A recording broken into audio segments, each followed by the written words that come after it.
Hii ni Mshani Wellness, karibu sana. Kwenye video hii tutajadili faida kubwa 10 ambazo unaweza ukazipata kwa kutumia mmea wa aloe vera. Aloe vera ni moja kati ya mimea bora sana ambayo hupaswi kuacha kuitumia. Hasa kama wewe ni mlimbwende, unapenda ngozi yako. Kama ni mwanamke ama mwanaume, ngozi ni kitu muhimu sana. Ngozi inatupa picha na uhalisia wa mtu. Mtu fulani anaweza akakujaji kwa kuangalia tu ngozi yako. Mtu anaweza akajua huyu mtu ana shida fulani ama huyu mtu yuko kwa namna fulani. Kwa hivyo moja kati ya vitu ambavyo unatakiwa uvitunze sana ni ngozi. Na miongoni mwa mimea tiba ambayo unaweza ukaitumia kwa ajili ya kutunza na kuimarisha muonekano wa ngozi yako ni aloe vera. Sasa tuangalie faida kubwa ama matumizi ya aloe vera. Faida ya kwanza ni kwamba aloe vera inatumika kama makeup remover. Kwa wale walimbwende, ukishapaka makeup usoni labda au sehemu nyingine yoyote, kuna muda utahitaji kuitoa. Utahitaji ile kudissolve ile makeup, kuiyeyusha na kuitoa, then kuacha ngozi ipumue. Sasa kuna kemikali ambazo unaweza ukatumia. Kwa nini utumie kemikali wakati kuna aloe vera ambayo mbali na kuondoa zile makeup, lakini inakusaidia ngozi yako kuwa moisturized, kwa maana kwamba ngozi yako kutunza ule unyevu na kuepuka zile adha za ngozi kupasuka. Kwa hivyo aloe vera ni moja kati ya vitu ambavyo unaweza ukavitumia kwa ufanisi wa hali ya juu na ni salama zaidi. Faida ya pili ni kwamba unaweza ukatumia aloe vera kwa yale majeraha madogo madogo kwenye ngozi kama vile ya kuungua, kujikata labda ama mikwaluzo katika ngozi. Yanaweza yakatibiwa na aloe vera kwa kutumia ile jeli unapaka eneo husika. Sio tu itakusababishia kupona, lakini pia inakupa ile cooling effect katika ngozi. Faida ya tatu ni anti acne, kwa maana ya kwamba ni moja kati ya mimea ambayo unaweza ukaitumia kama una matatizo ya chunusi ama makovu yaliyotokana na chunusi. Napozungumzia makovu sasa sio yale makovu makubwa, hapana, vile vikovu vidogo vidogo. Kama unaweza ukaviondoka kutumia aloe vera mara kwa mara, sababu aloe vera ina antibiotic, ina antibacteria effect, kwa maana ya antimicrobial effect. Inaweza ikaua bakteria, baadhi ya fungus ambao wanahusika moja kwa moja na hizi changamoto za chunusi. Kwa hivyo matumizi ya hii aloe vera yanaweza yakawa na msaada mkubwa sana kwa watu wenye chunusi, hasa zile zilizosababishwa na maambukizi. Faida nyingine ni air conditioner nzuri sana. Ni hair conditioner nzuri sana kwa watu wanaopenda nywele zao, nywele kuwa na muonekano mzuri, nywele kushine, basi unaweza ukawa unatumia aloe vera. Hakikisha unapaka aloe vera kwenye shina la nywele kila siku. Aloe vera ni nzuri kwa sababu kwanza ina balance pH, kwa hiyo inaimarisha ile mizizi ya nywele. Lakini kama una matatizo kama dandruff kwenye kichwa, ile kujikuda mara kwa mara, basi aloe vera inakusaidia sana.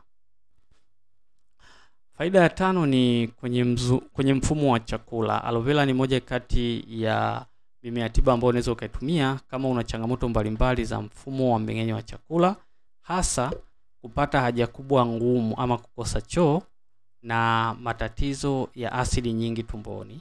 Unaweza ukatumia aloe vera, lakini kwenye matumizi ya aloe vera kwa ndani napaswa uwe makini sana. Tumia ule utomvu ambao ni clear zaidi na usizidishe kijiko kimoja. Na unaweza ukaanza nusu kijiko kwa siku. Kama haupati choo ama unapata choo ngumu kweli kweli, aloe vera inaweza ikakusaidia sana. Chukua nusu kijiko, unaweka kwenye juisi zeni unakunywa. Faida ya sita, unaweza ukatumia aloe vera kama dawa ya meno na kuponya changamoto za fizi.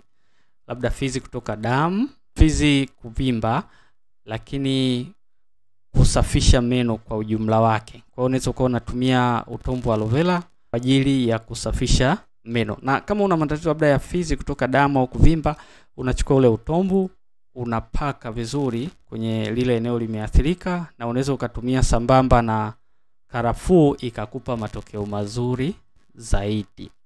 Lakini pia aloe vera inasaidia kuimarisha sukari ya mwili, inadhibiti sukari ya mwili. Kwa hivyo kwa watu wenye matatizo ya kisukari, lakini pia watu wenye insulin resistance ambao wengi unakuta wana yale matatizo ya uvimbe katika kizazi hasa kwenye ovary, ni moja kati ya ishara za kuwa na hizi tatizo la insulin resistance. Unaweza kuwa unatumia aloe vera. Vile vile aloe vera inaweza ikatumika kama aftershave kwa wale wanaonyoa. Badala ya kutumia zile kemikali nyinginezo, ile pombe labda spirit kupaka, unaweza ukapaka aloe vera yale maeneo. Inakuwa ni nzuri sana kwa sababu kwanza inasababisha ile cooling effect nzuri sana, lakini aftershave ina makemikali mengi sana ambayo yanaharibu ngozi ile pale. Kwa hivyo aloe vera ni nzuri sana sana. Unaweza ukatengeneza aloe vera yako ukahifadhi kwenye fridge na ukawa unaitumia mara kwa mara. Lakini pia kwa watu wanaopenda ngozi zao hasa miguu, wale wenye magaga, miguu imepasuka ama miguu imekomaa kweli, ngozi ya miguu haieleweki na banduka ovyo ovyo, basi unaweza ukatumia hii aloe vera, na unaweza ukatumia kwa kufanya ile scrubbing, ama ukachukua aloe vera jelly, ukatengeneza ile aloe vera jelly kutoka kwenye aloe vera, ukachanganya na limao, alafu ukawa unaosha kama unafanya scrub kwenye ile miguu yako taratibu kila siku jioni. Itakusaidia sana sana sana. Lakini pia kama utaweza, unaweza ukatumia ile aloe vera jelly ukaweka kwenye socks, then ukavaa kwenye miguu yako, ukapaka kwenye miguu vizuri ile aloe vera jelly yako, alafu ukavaa socks, then usiku mzima ukalala socks miguuni ikiwa na hii utombo aloe vera. Itakuwa ni jambo zuri sana, inaweza ikakusaidia sana. Lakini pia aloe vera inaimarisha kinga ya mwili kwa kupaka ama kwa kunywa, kwa sababu ina viambata lishe kama vile vitamin A, vitamin C, B, B12, lakini tuna folic acid. Lakini pia ina kemikali ambazo zinasaidia na detox na viondoa sumu mbalimbali. Kwa hivyo matumizi ya aloe vera yanaweza yakakusaidia kuimarisha kinga ya mwili. Hizo ni faida 10 ambazo unaweza ukazipata kwa kutumia aloe vera mara kwa mara. Kumbuka aloe vera inaweza ikatumia kwa kunywa na kwa kupaka.